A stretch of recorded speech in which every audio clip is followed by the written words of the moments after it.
justices of the Constitutional and Supreme Courts and delegates from more than 24 countries are gathered here today. Welcome. It is my honor to welcome you to the second day of the celebration of the World Jurist Association tribute to Justice Anthony Kennedy, Senior Justice of the United States Supreme Court. He is an example to all of us who are defenders and supporters of the rule of law globally. I am Kim Quarles. I'm the Executive Vice President of the World Jurist Association, and I will be your host this afternoon. Throughout the history of the World Jurist Association, it has been a tradition of ours to host a panel on religions because we believe that through religious interaction and peace, we then support the rule of law. It is that respect for all religions that brings us here together today.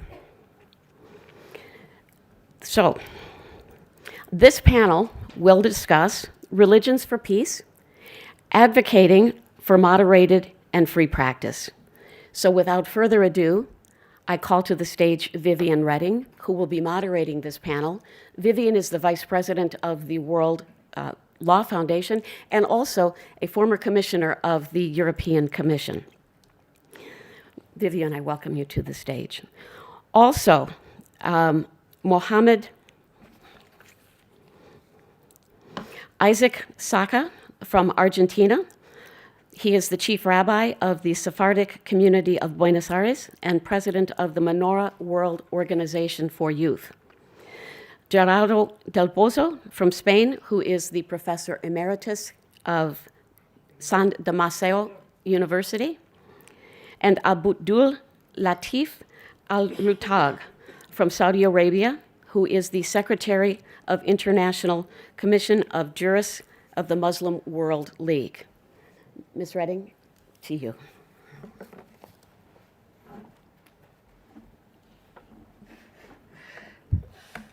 Thank you very much, dear friend.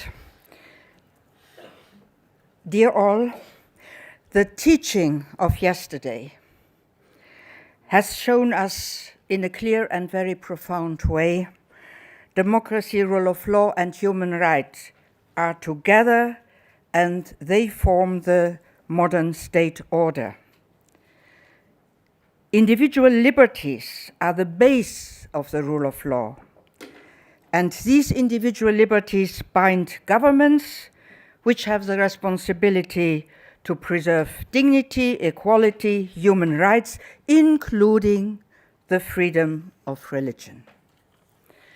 60 years ago, during our first Congress in Athens, the freedom of religion was already high on the agenda. Since then, this freedom has, in many of our countries, risen to constitutional value. But since then also, these words of the Constitution and the daily reality are often conflicting.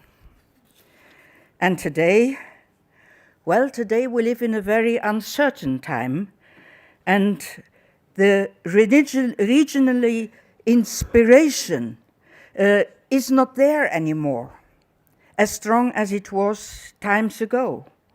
We see killings by misled fanatics, and those are not an exception anymore. We see wars built on religious hatred. We see atrocities which are a blow to peace and human dignity. In this disturbed world, what is the meaning and the value of freedom of religion and of human dignity? And what is the role of the religious leaders to pacify, to avoid violence, to influence conflict resolution and peace consolidation, to lead to a dialogue, not a dialogue of words, but a dialogue of action, of deeds? And how to rely on the role of religious leaders as a force for peacekeeping. This is not unrealistic, Have we forgotten already Martin Luther King, Desmond Tutu? Have we forgotten the chief rabbi of Israel's and the chief Palestinian sheikh and the Archbishop of Canterbury, who united forces in order to set up the Declaration of Peace, which became known as the Alexandria Declaration in 2002? Have we forgotten the civil disobedience of the Buddhist monks in Myanmar, pushing back the violence of the military regime? We should also today count on wise religious leaders, because in our society they are a trusted institution and they have the unique leverage for promoting peace and reconciliation. And this is a discussion we're going to have today. How can the political leaders be an instrument for peace and defeat the instruments of hatred? In order to discuss with us, we have Rabbi Isaac Saka. He's the chief rabbi of the Sephardic community from Buenos Aires. But most of all, he's the president of Menorah, the World Organization for Youth. We have with us Professor Gerardo del Pozo. He's professor of theology in the University of San Damaso of Madrid, and he has seen generations of young people to whom he instilled the freedom of religion. And we have, in order to replace the Muslim leader of the World League, Abdulatif Al-Motlaq from Saudi Arabia, Deputy Chief Secretary General of the Muslim World League. Now I start, as you are sitting here, first with the Rabbi Saka.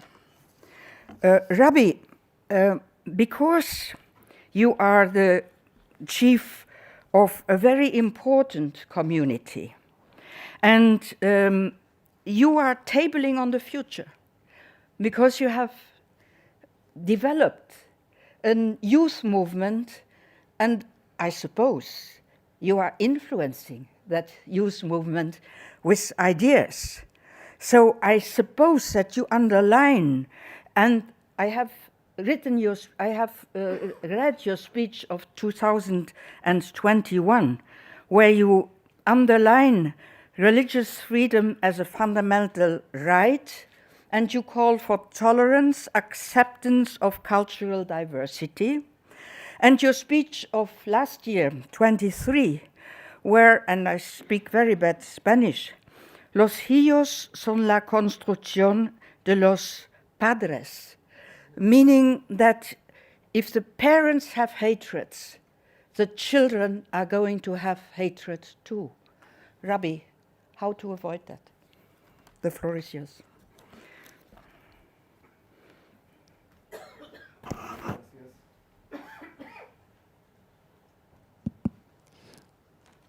Muchas gracias por la presentación, gracias a los que compartimos este panel y agradezco mucho al doctor Javier Cremades por este ámbito que da en el World Jurist Association para el tema de la religión. Es una estrategia muy inteligente porque vivimos en un estado de derecho mundial y la religión sigue teniendo un ingrediente muy importante en la configuración de las sociedades. Y ustedes, los juristas, que son los que dibujan los caminos de nuestra sociedad, deben tener en cuenta todos estos movimientos sociológicos y psicológicos de los seres humanos que conforman nuestra humanidad. Y uno de ellos es la religión.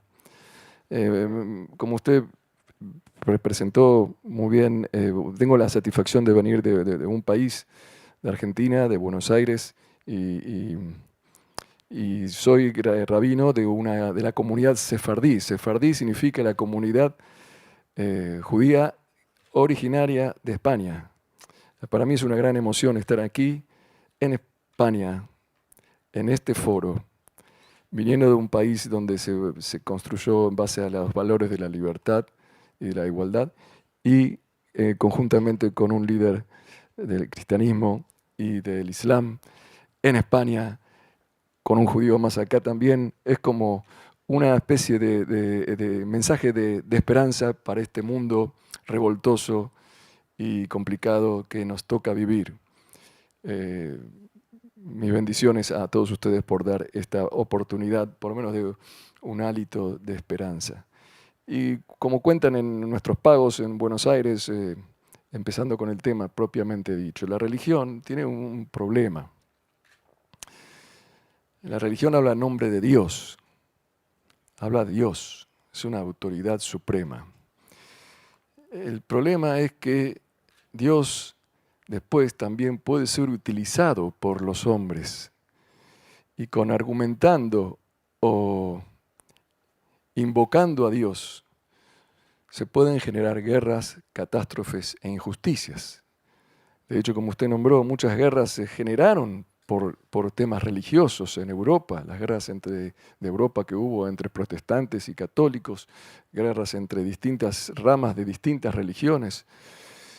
O sea, la religión, el derecho a creer en Dios, el derecho a tener fe, es un derecho que debe ser en algún momento controlado para que no sea manipulado después ese elemento tan poderoso que es Dios. Todo elemento poderoso debe ser regulado por la humanidad, ya sea por el derecho, por los gobiernos o por la razón y el sentido común. Entonces me gustaría contarles un cuento muy interesante que cuentan en nuestros pagos en Argentina sobre un cacique. Cacique es un jefe de los indios, ¿no? Que se muere y tiene 3 hijos. Entonces los hijos a la noche duermen, se van a dormir, y se levanta uno a la mañana y le dice a los hermanos, hermanos, tuve un sueño. Vino nuestro padre, el cacique que falleció, y dijo que yo voy a ser el que lo va a suceder en el liderazgo de la tribu. Entonces los hermanos le dijeron a este hermano, mirá, mañana en la noche, cuando sueñes de vuelta con papá, decile que venga a nosotros en el sueño y nos diga que vos sos el jefe. Porque si vos querés imponer en el nombre del Padre tu liderazgo, me tenés que convencer a mí. No lo podés hacer por la fuerza o invocando que a vos te hablaron. Este cuento popular en Argentina es cuando uno viene con una verdad establecida. La verdad tengo que convencer al otro, no se la puedo imponer. Yo puedo tener el derecho de creer una verdad y la puedo practicar en mi vida. Y en esto está también la materia religiosa, la materia de la fe. Pero yo no puedo imponerle al otro por la fuerza. Si el otro quiere, él tiene un sueño y él quiere, entonces bienvenido sea. En relación a esto y tocando ya un tema más filosófico y teológico, recién hablaba con el sacerdote, el profesor Gerardo del Pozo, sobre Maimónides, que también, invocando ese nombre aquí en España, que era un filósofo, rabino y médico español, judío español, que vivió acá en Córdoba, él escribió un libro, La Guía de los Perplejos. Y él ahí, hay una frase que es realmente para nosotros, debería ser como una luz, una luminaria en nuestra vida, para esta problemática que usted también planteó y que hoy nos atañe a todos los seres humanos. Él dice que Dios le dio al ser humano, como dice la Biblia, en hebreo dice, Dios insufló en el hombre el espíritu de vida. Explica Maimónides que en realidad, bueno, no es una exégesis esto, sino es un razonamiento filosófico, racional. los seres humanos tenemos la capacidad de razonar y de entender las cosas. ¿Por qué a Dios nos dio a nosotros la capacidad de razonar y de entender? Porque a través de la razón, dice Maimónides, podemos descubrir a Dios con la razón. Cuando Dios se desvincula y uno accede a Él sin usar la razón, entonces el concepto de Dios puede estar desvirtuado, errado y hasta puede ser peligroso. La razón indica, ¿la razón qué es? El sentido común. Que si vemos que todos existimos, por ejemplo, la naturaleza, Dios, como querramos llamarlo, existimos. Si existimos es porque la naturaleza quiere que estemos. Y si yo de repente mi concepción de Dios me está diciendo que uno tiene que existir y otro no, eso contradice la razón. Entonces ese concepto de Dios es errado. A través de la razón debemos acceder al concepto de Dios. Entonces debe ser como un botón de pánico. Cuando una religión, por algún motivo que sea, porque la religión tiene también, es como una esponja que absorbe elementos políticos, intereses creados, manipulación, intereses económicos, se transforma en una herramienta que está atentando contra la razón, que es lo que se ve del cosmos, cómo funciona el cosmos, que tiene que existir el ecosistema, el medio ambiente, el respeto por las personas, por los niños, por las mujeres, por los ancianos, la ayuda al prójimo, todo eso que todos sabemos más allá del color o la ideología que tengamos. Cuando el concepto de Dios empieza a atentar contra eso, ahí significa que estamos teniendo una apreciación de Dios contraria a la razón o desconectada de la razón. Por eso Maimónides explica esto en la Guía de los Perplejos, cuando dice, nunca separes la razón. No, eso no significa que todo uno lo entiende en la fe. No significa que todo lo que no se entiende no existe, pero sí lo que contradice la razón hay que tener mucho cuidado. Estas son dos expresiones que me parece que todas las religiones, especialmente en las que estamos aquí representando ahora las religiones monoteístas, abrámicas, que nacieron del concepto de que hay un Padre creador de todos los seres humanos. Y así comienza el relato del Génesis, ¿no? Que todos, Adán y Eva, todos somos hijos del mismo Padre, todos somos hermanos. ¿Y cuál fue el primer problema que tuvo el hombre? Caín y Abel. Caín se enojó y envidió a Abel y lo mató. O sea que ya desde el principio del relato bíblico nos plantea la tradición judeo-cristiana musulmana el problema al cual estamos expuestos. Empezamos todos como una hermandad y después empiezan las riñas internas hasta llegar a las manos y hasta llegar a que Caín mate a Abel. Y eso tenemos los líderes religiosos, las instituciones religiosas, la obligación de contrarrestar y mantener siempre el espíritu de la razón que nos conduce a la fraternidad, a la convivencia y a la paz.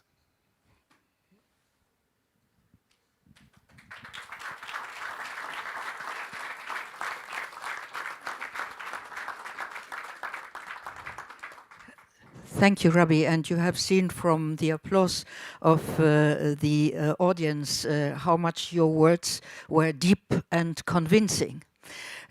Now I turn to another man of words, Professor Gerardo Del Pozzo. Now you are professor of theology in an important university, and you have accompanied I don't know how many hundreds of, how many thousand students from all background, from all kind of character, from all cultures. How do you manage through your teaching to bring them to the persuasion that you have to go from concept to action, and that any peace presupposes dialogue, and any dialogue presupposes that you are listening and respecting your dialogue partner? Bien, se oye, sí. Bueno, yo había traído para hablar de una cosa, pero veo que tal como está esto, ahora hay que hablar de otra, pero bueno, intentaré centrarlo. Intentaré centrarlo en relación a a lo que me ha dicho el que me ha precedido, y yo, para continuar en la línea de lo que él dice, parto de un convencimiento que yo sí que se lo suelo decir a los alumnos, y es que la religión y la razón, si queremos la fe y la razón, tienen necesidad una de otra, para no caer en patologías. Entonces, por una parte, la religión, por unas razones muy complejas, ¿verdad? La principal de todas es que exige una respuesta total. Tiene una pretensión totalizante sobre lo que es la vida, y de ahí se pasa fácilmente, diríamos, a una especie de totalitarismo también, o a lo absoluto de una manera radical en todas las dimensiones. Pero también tiene peligros la razón, tal como se desarrolla en cada momento, si se separa de las tradiciones religiosas. Entonces, tanto la razón como la fe, si fe religiosa fundamentalmente, si se separan una de otra, tienen peligros de patologías. Yo esto sí que se lo intento decir. A mí me ha ayudado, en relación a esto que estamos diciendo, yo me dedico a estudiar el tema de la libertad religiosa, diríamos, en Europa, por decirlo de alguna manera, y fundamentalmente a partir de la Revolución Francesa, que defendía una cosa que viene a equivaler a lo de la libertad religiosa. Ellos decían la libertad de conciencia y de cultos, pero bueno. Entonces, hay un autor alemán, que yo le he estudiado mucho, y que es Wolfgang Bekenferde. Este Wolfgang Bekenferde, que llegó a ser incluso, diríamos, del Tribunal Constitucional alemán, cuando se estaba discutiendo el tema de la libertad religiosa en el concilio, escribió un artículo a favor, ¿verdad? Y entonces decía él que, animando a los cristianos para que apoyaran la libertad religiosa, pues que de alguna manera el Estado moderno, laico, secularizado, de alguna manera vive de presupuestos que él no se les da a sí mismo, se los da a sí mismo. Con ello quería animar a los cristianos a que a la libertad religiosa era un bien para ello, algo que habían defendido también algunos liberales católicos del siglo XIX. Entonces era como para animar. Entonces este autor es un autor, ha tenido mucho influjo en Alemania, y al final, pues, él se queda sorprendido cuando hay algunos dentro del cristianismo que defienden que la libertad religiosa, eso es lo que está en el Evangelio. Entonces, él, que había animado con razones, diríamos, que él daba, que era la siguiente: al vivir de esos presupuestos es que hay que generar una confianza, diríamos, de alguna manera, en el bien común. Y los que podían colaborar, obviamente, eran los católicos, aunque también los demás, y también otros que tuvieran una visión. Pero si no hay dentro de la sociedad alguien que anime a mirar más allá, diríamos, de sus bienes particulares o individuales, pues es muy difícil que se pueda mantener una sociedad o el Estado por las meras leyes. Necesita también de alguna manera ese sentimiento. Él lo había dicho para eso. Y en relación con ello, la postura que tiene Ratzinger. O sea, Ratzinger en el concilio siempre defendió que la libertad religiosa era algo que estaba en la revelación. Bueno, y al final, siendo ya papa, en el primer año que fue papa, habló de una manera de esto que me dejó sorprendido. Y dijo lo siguiente, que en el Vaticano II, en la Declaración Dignitatis Humanae, el concilio hace propio un principio del Estado moderno, secularizado. Pero al hacer esto, no, diríamos, atenta contra su tradición, sino que más bien, diríamos, recoge la tradición más originaria, que luego por una serie de razones que no nos vamos a detener. Entonces, el juicio que tiene sobre lo que sucedió en el siglo XIX con las condenas es que efectivamente, ante la situación que le ponía la Constitución Civil del Clero, por ejemplo, en Francia, etcétera, no tenía más remedio que defenderse la Iglesia.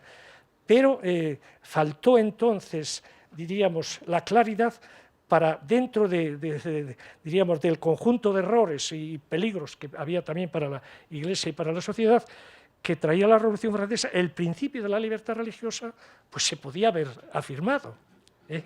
No tuvo esa claridad. Bueno, entonces, ¿qué es lo que ha pasado?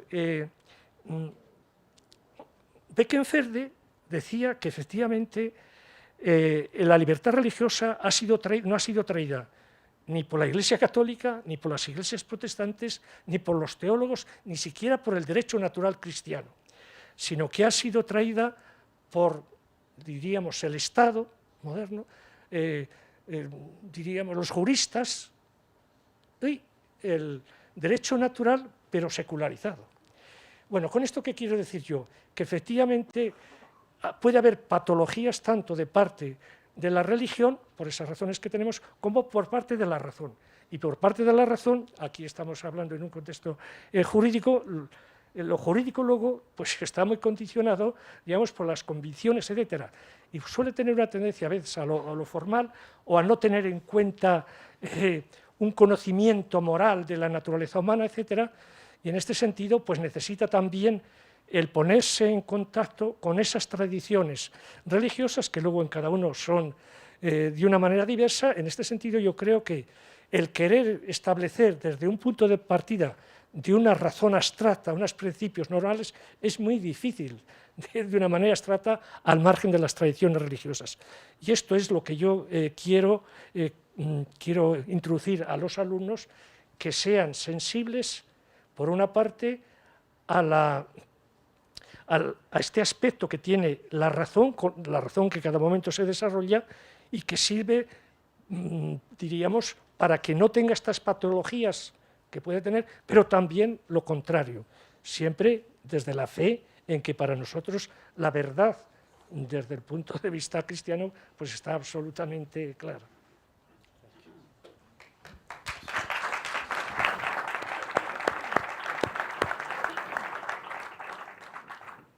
Thank you very much, Professor. And now we come to Abdulatif Al-Motlaq. He is the Deputy Secretary General of the Muslim World League, and he is replacing Dr. Al-Yassa. But before I give you the words, I would like to quote what the very important Muslim faith leader Al-Yassa has said. Well, he issued continuous calls for moral leadership, and that is his words. He said he dedicated his life to healing the divides between Muslims and Jews. And by the way, he has visited Auschwitz with a delegation of Muslim leaders in 2020. And he declared, I quote, "Unity among religion, moderate, is the only antidote to political tribalism and to violent polarization." Oh, would he be listened to? So what can the Muslim League do in order that these very wise words of its leaders are not only listened to, but also followed? Thank you. أرحب بالحضور الكرام وأسعد بحديثي عن هذا الموضوع المهم جدا، الأديان من أجل السلام، بصفتي وكيلا عن الأمين العام لرابطة العالم الإسلامي معالي الشيخ الدكتور محمد العيسى، وأمينا للهيئة العالمية للحقوقيين. أؤكد أن الرابطة، رابطة العالم الإسلامي، منظمة دولية تسعى بقيادة معالي الأمين ومثلها كذلك الجهات التابعة لها إلى أهداف تسعى لتحقيقها في العالم أجمع، ودون تمييز بين أي تفريق ونحو ذلك من الأمور. كما أن معالي الأمين العام لرابطة العالم الإسلامي لديه علاقات فعالة وعلاقات قوية مع قادة جميع الأديان في العالم، كما أنه يسعى دائما من خلال رابطة العالم الإسلامي والجهات التابعة لها لتحقيق أهداف نبيلة على المستوى الإقليمي والعالمي، ومن ذلك تحقيق السلام ونشر الفكر السليم والحماية من الأفكار المتطرفة، إلى جانب تحقيق نشر السلام والعدل، مثلها كذلك تنمية المعارف والتعارف والتعاون بين الشعوب فيما يعود عليها بالخير والنفع ويحقق المصالح المشتركة. مثلها بعد ذلك قامت رابطة العالم الإسلامي بإنشاء الهيئة العالمية للحقوقيين، وتلكم الهيئة منبثقة من رابطة العالم الإسلامي، تحمل نفس أهدافها ورسالتها للعالم أجمع دون تمييز أو إقصاء، إلا أنها ترتكز في الجانب الحقوقي البحت. نوقن تماما في رابطة العالم الإسلامي أن الجانب الحقوقي يعزز جانب السلام، ولا يمكن أن يكون هنالك سلام إلا إذا كان هنالك دعم واضح وصريح للحقوق. العالم الإسلامي ضد أي إبادة جماعية وضد ممارسة الكراهية، ويحرص ويؤكد على جانب الحقوق وتفعيلها.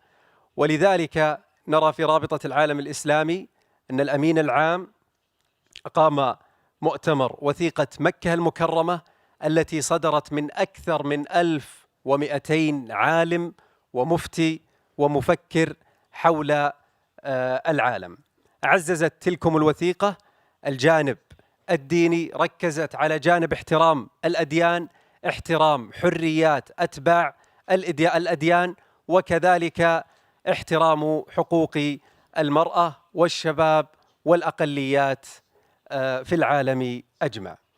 توقن الهيئة التابعة للرابطة برسائل عظيمة جدا، منها تحقيق العدل والتقدم، تحرير الأفكار والعقول من كل ما يؤثر عليها، وتعزز من مفهوم احترام الأنظمة والابتعاد عن كل ما يؤدي إلى عدم تطبيقها أو التقليل منها، كما ستساهم مساهمة فعالة بكفاءاتها العالمية أخطاء ومزالق وثغرات المتصدرين للأطروحات الحقوقية ذات السجال الكبير دون امتلاكهم الأدوات اللازمة. الهيئة بدعم من الرابطة ومن معالي الأمين العام لرابطة العالم الإسلامي ستكون إضافة مؤسسية مهمة لخدمة القضايا الإنسانية العادلة، وستعمل على إبراز الجوانب الحقوقية سواء كانت في وثيقة مكة المكرمة أو غيرها من المؤتمرات التي نظمت وعقدت، وأبرزها بناء الجسور بين الشرق والغرب في مقر الأمم المتحدة في نيويورك. كما ستعمل الهيئة وتحشد كامل جهودها لمناصرة القضايا العالمية العادلة. أشكركم جميعا.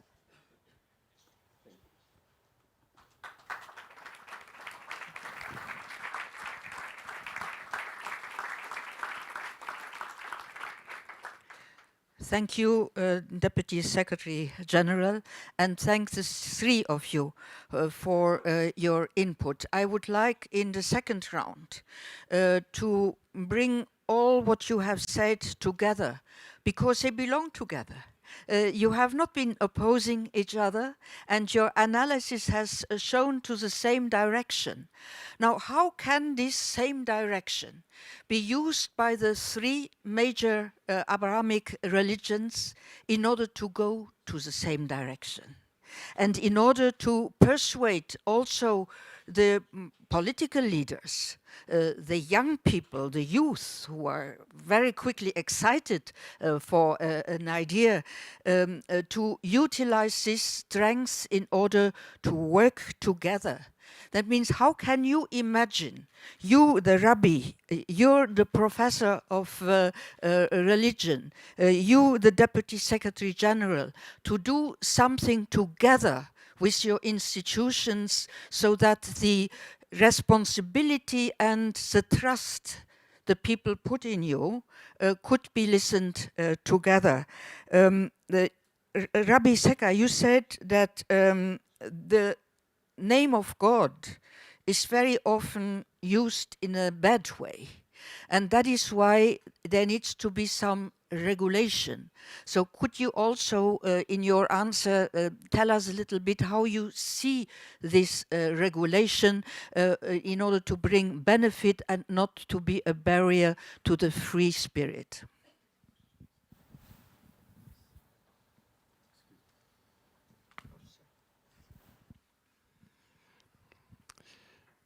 Muchas gracias. Escuchar sabias palabras de todos que nos hacen pensar, y esta importante pregunta concreta que usted está planteando es el gran desafío de los religiosos de cómo encarar especialmente a la juventud. Yo presido una organización para la juventud menorá en el mundo hispanoparlante. Y todos sabemos el espíritu, cuando fuimos jóvenes alguna vez, nos entusiasmamos con cualquier cosa, no importa el nombre que sea, música, baile, trabajo, religión, política. Las hormonas están muy activas y a veces el sentido común y la razón está adormecido. Cuando se despierta ya no tenemos fuerzas a veces. Y el gran desafío de los que sobrevivimos a la juventud es atemperar el carácter de los jóvenes de alguna manera y evitar que sean manipulados a veces por las circunstancias en lo que tiene que ver con Dios, en este caso la religión. Es muy fuerte es el sentimiento religioso, el sentimiento de la fe, tan fuerte que combinado con la juventud es peligroso. Por eso los que estudian todas las religiones, me parece que tenemos la coincidencia que se habla mucho en nuestras escrituras sagradas sobre los ancianos. En las escrituras sagradas se habla sobre los zekenim, sobre las personas ancianas, que eran la palabra que se utilizaba para el líder de la tribu, el líder del pueblo, era el anciano. Porque el anciano tenía ese temperamento reconciliador, esa visión racional, tranquila. Y de hecho vemos a lo largo de la historia muchos líderes que en su juventud eran revolucionarios, en su ancianidad se reconvirtieron y reconfiguraron su visión política o religiosa, o de trabajo, o de vida.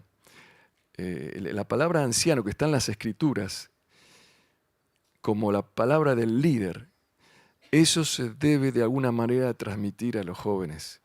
Debemos explicarle a los jóvenes sobre la importancia de la experiencia en la vida antes de tomar una decisión o de reaccionar, especialmente cuando se trata de un tema religioso. Las escrituras sagradas, también a los jóvenes hay que inducirlos a valorar la opinión del distinto. Imaginémonos una empresa, una familia, donde todos son contadores. ¿Y quién vende? ¿Y quién fabrica? ¿Y quién atiende el teléfono? ¿Y quién usa la computadora? Hace falta una diversidad de ideas para conformar una organización, que en este caso es la humanidad, que sea efectiva y armónica. Entonces la diversidad de las ideas no nos tiene que asustar.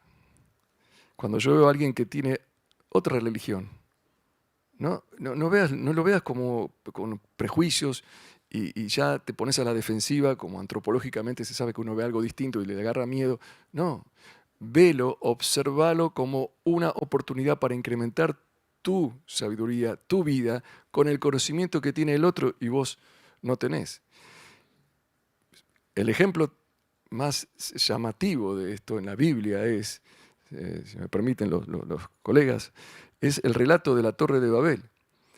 El relato de la Torre de Babel en el Génesis cuenta algo que realmente es muy llamativo y parece una paradoja. Dice que en esa época, el relato textual dice, los hombres tenían un solo idioma y una sola idea, y construyeron una torre para llegar al cielo. Entonces Dios bajó a ver y vio que así era, que tenían una sola idea y un solo idioma, y bajó Dios y confundió las lenguas. Todos conocen esa historia de Génesis. Dios confundió las lenguas. La pregunta es, ¿cómo Dios viene a separar? Si estaban todos un solo idioma y una sola idea, ¿por qué vino Dios a separar a los humanos que estaban todos unidos? Porque Dios nos está enseñando en la Biblia. Esto es una lección para poner, implementar en nuestras sociedades. No sirve una sociedad donde todos piensan igual, tienen un solo idioma y una sola idea. Tiene que haber diversidad de ideas. Así se construye una sociedad más sana, más pacífica. ¿Hay otro que piensa distinto? Bárbaro, bienvenido sea. Entonces, el espíritu, el clima cambia. Estos son dos puntos que, ante su pregunta, me parece que podemos transmitir a los jóvenes. La ancianidad, el valor de la ancianidad, que yo sumaría a lo que dijimos antes de la razón, y el valor de la diversidad.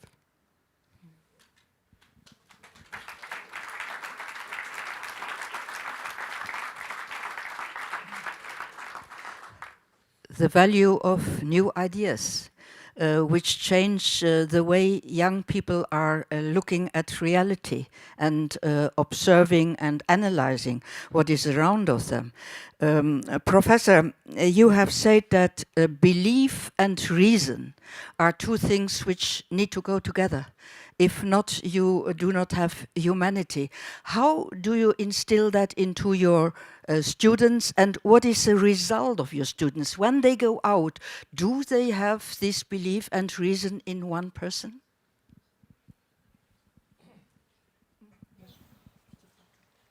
Bueno, yo no he dicho exactamente eso. Yo he dicho que se necesita la razón y se necesita, diríamos también, las tradiciones religiosas. Yo no he dicho necesariamente que tenga que ser la fe cristiana, aunque desde el punto de vista sí lo cree, ¿verdad? Sino que cuando la razón se aparta de las tradiciones religiosas y morales y se cree que puede construir por sí misma la moral que va a guiar de alguna manera al mundo, eso no es posible. Claro, nosotros aquí es como que nosotros estamos educando para que no surjan fanáticos, diríamos, entre los católicos, pero es que yo creo que el mundo en el que nosotros nos movemos, este mundo como puede ser el español, europeo, en general, yo que estoy en casi todos los países, pues no es precisamente ese el problema. El problema es que se va abandonando la tradición religiosa y se va haciendo una razón que tiene muchos peligros, y muchos peligros como puede ser, el fruto de la razón es la bomba atómica, o fruto de la razón los armamentos que hoy en día, pero eso no conduce a nada. Yo he estudiado otro tema, que es el tema del transhumanismo, que un poco menos que venga de América, pero bueno, fundamentalmente allí se ha desarrollado. Y el no tener capacidad para ver en la naturaleza humana, en la experiencia del hombre, de sí mismo, nada más que lo que es pragmático, eso lo considero yo que es peligroso. En este sentido, como digo, no es exactamente que yo tenga que decir que todos los que tienen tengan que tener fe, sino que el abrirse a la experiencia humana completa. Y esa experiencia humana completa para guiar la vida, tanto a nivel personal como familiar, es familiar o diríamos social, es muy difícil si uno se aparta de las tradiciones religiosas, que se pueden repensar, pero nada más que en diálogo con ello. Todo lo que es fruto de la mera razón, que eso es, a mi modo de ver, uno de los peligros del racionalismo moderno, todo eso puede conducir, diríamos, a los monstruos de la razón, que podríamos decir con Goya. La razón por sí misma es peligrosa siempre. Si no tiene una guía moral, es peligrosa. En este sentido, es importante, efectivamente, recordar los peligros que puede tener también la religión. La religión, la fe religiosa, la tradición religiosa, pero no debemos olvidar también los otros. En el siglo XX ha habido muchos abusos, muchos extremos, desde el punto de vista, diríamos, de las dictaduras, de la época lo que precedió a la Segunda Guerra Mundial, etcétera, y se había desarrollado mucho y más bien ya había comenzado el periodo de secularización, y se pueden llegar a extremos, la razón por sí misma, mayores. A mí una cosa que me llama mucho la atención es en las memorias de Rudolf Hess. Hace unas observaciones increíbles, que en el modo de realizar, diríamos, las cosas que allí hacían los crematorios, se seguían las últimas novedades científicas. Me llamó mucho la atención, ¿verdad? Es decir, solamente con una razón instrumental se muere el humano, no se atiende al humano, no se fomenta al humano. Y en ese sentido también digo yo lo contrario, para no exagerar solamente en un aspecto. Well, thank you very much. And now the difficulty is with our youngest member.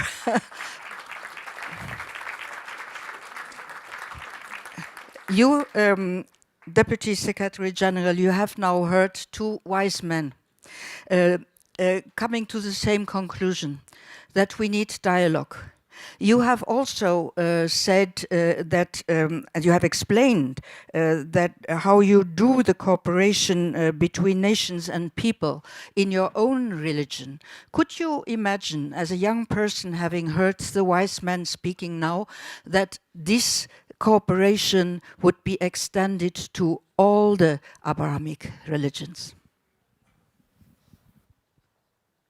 أنا سعيد أولاً أن أكون برفقة الحاخام والأستاذ البروفيسور، أؤكد وأستفيد منهم. قبل كل ذلك أؤكد على أن التعاون بين قادة الأديان، التعاون المتزن دون انخراط ودون تجافي، مع احترام كامل لدياناتهم وحقوقهم وحرياتهم واعتقاداتهم وما ينتمون إليه. لا شك أن هذا الأمر في حال سعت إليه المنظمات الدولية والهيئات الحقوقية وقادات الأديان سيكون له أثر بالغ على الشباب وعلى جميع من يهتم في هذا المجال وعلى المفكرين، وقطعا سيكون له أثر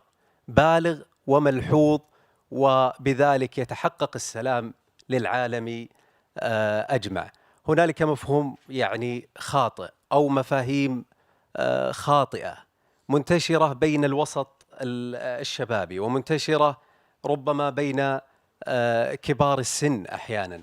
متى ما عولجت هذه الأمور وهذه الأفكار بحكمة ودراية وعقلانية وحوار ناجح ومؤتمرات تقام بين الحين والآخر ويكون لها أثر فعال على الواقع، لا شك أننا سنلمس نتائجها في القريب العاجل. Well, thank you very much for our panelists. I hope that the analysis and the calls for bringing young people into dialogue will be heard.